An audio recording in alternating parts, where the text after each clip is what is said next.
कि हनुमान जी को हम रोक देंगे। मेरे को रोकने की ताकत इस राजस्थान में किसी में नहीं है।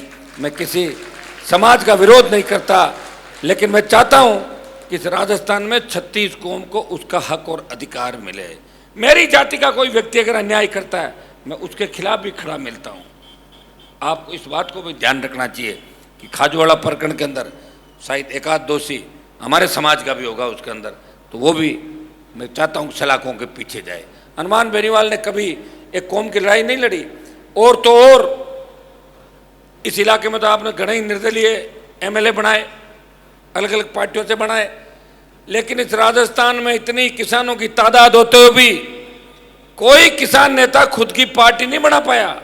झंडा बदलते थे, कोई हरियाणा से झंडा लाता था, कोई यूपी से लाता था, कोई दिल्ली से लाता था, कांग्रेस छोड़ के भाजपा में घुस जाता था और भाजपा छोड़ के कांग्रेस का दामन थाम लेता था।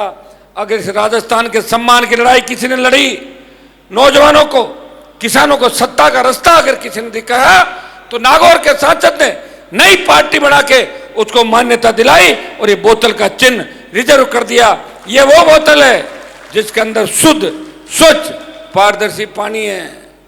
गंगा जी का जल मान लो इसके अंदर। इस बोतल के पानी से मैं बीजेपी और कांग्रेस का सारे गंदगी और भ्रष्टाचार इस राजस्थान से साफ करके इनको भगाना चाहता हूं राजस्थान से। ये बोतल का चिन्ह आपके बीच लेके आया हूं। भाइयों, यहाँ पानी को लेके बहुत बड़ी समस्या है। मुझे पता है जब आंदोलन हुआ था गढ़साना के अंदर, जब हमारे आधा दर्जन लोगों ने शहादत दी जयपुर की सेंट्रल जेल के अंदर, बीकानेर, अजमेर, जोधपुर के अंदर अलग अलग जेलों में तमाम किसान नेताओं को किस तरह तंग किया गया था, परेशान किया गया था। उस समय विधायक नहीं था, हार गया था, लेकिन लोकसभा चुनाव के अंदर बीजेपी के अंदर चला गया था मैं, और उन नेताओं से जेलों के अंदर मैं रोज मिलने जाता था। और उन्होंने जो कहानियां बताई जेलों के अंदर, अंग्रेजों के समय जो अत्याचार हुए वैसे ही अत्याचार जेलों में हमारे उन भाइयों के साथ उस समय हुए थे। हमें इन चीज़ों को भी याद रखना है कि जिन लोगों ने हमारे साथ अन्याय अत्याचार किया, उन्हें दोबारा मौका इस जगह नहीं मिले, इस बात का आपको ध्यान रखना है।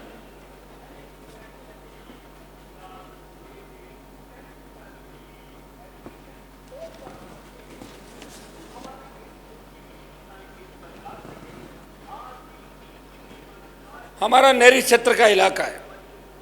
कहने को तो राजस्थान में ये बात चलती है कि हनुमानगढ़ गंगानगर का जमींदार सबसे बड़ा है, आर्थिक स्थिति मजबूत है, लेकिन हम तो जानते हैं, जब मैं विश्वविद्यालय की राजनीति करता था तो यहाँ के किसान के बेटे बेटियां राजस्थान विश्वविद्यालय में भी मेरा साथ देते थे। आज जमीनों की जो जोत थी वो छोटी हो गई। किसी के 100 बीघा जमीन थी, 2 भाई बंटवारा हुआ 50-50, बेटों का हुआ 25, एक एक मुरबा जमीन किसानों के पास रही है। और उसके अंदर भी अगर समय पे पानी नहीं आए वो क्या करेगा। अभी हनुमानगढ़ के अंदर पिछले दिन जो आंदोलन चला, राजस्थान सरकार ने जानबूझ के नहरबंदी करी इस मौसम के अंदर। चाहते तो सर्दी के अंदर कर सकते थे, नहरबंदी करके किसानों को परेशान किया। आपका भाई आया और पहली बार इस राजस्थान के किसानों का प्रतिनिधिमंडल अगर पंजाब के मुख्यमंत्री से सीधी वार्ता करने के लिए गया, वो नागौर का सांसद था जो उन सबको लेके पंजाब के सीएम के साथ बिठा के वार्ता कराई। वार्ता सफल हो गई थी। 2 दिन पानी चला, कांग्रेस के पेट में दर्द हुआ कि तो हनुमान बेनीवाल को क्रेडिट मिल गया सारा हनुमानगढ़ गंगानगर जिले के अंदर। पानी रोके कैसे? वहां संदेश पहुंचाया कि तुम्हारा पानी राजस्थान वाले ले जा रहे हैं। वहां की कांग्रेस उठ के खड़ी हो गई, अकाली दल खड़ा हो गया कि राजस्थान को पानी मत दो, पानी रोको। भाइयों, 2 दिन पानी रुकवा दिया, ईश्वर की कृपा थी, बढ़िया बारिश आ गई और बाद में पानी भी चल गया। ये कांग्रेस पार्टी का चेहरा बता रहा हूं आपको। आज राहत कैंप चला रहे हैं अशोक गहलोत। मैं उनसे पूछना चाहता हूं कि हमें सबसे बड़ी राहत चाहिए बजरी के मामले में। आपको भी तो बजरी की आवश्यकता होती होगी, बजरी तो लाते ही होंगे आप लोग। रेत का भी पैसा ले रहे हो, बजरी का ले रहे हो, नदी नाले खोद दिए, ट्रक पकड़ा गया 5 लाख, ट्रैक्टर पकड़ा गया 2 लाख। कहां से लाएगा एक किसान 2 लाख? बताओ मुझे। आप बजरी का ठेका निरस्त करो राजस्थान के अंदर।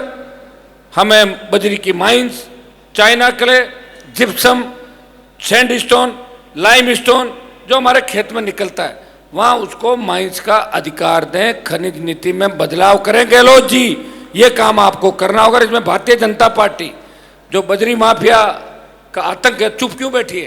क्योंकि बीजेपी के नेता तो बजरी माफिया जेब में लेके घूम रहा है। वसुंधरा की सरकार चलाता था, गहलोत की सरकार चला रहा है। यह सबसे बड़ा घोटाला आज तक का। हम ईडी दफ्तर का घेराव करेंगे, सारे मामले को ईडी पे लेके जाएंगे। इसमें कांग्रेस और बीजेपी के बड़े बड़े नेता नप जाएंगे। आप देखना, मैंने पहले ही आपको कहा था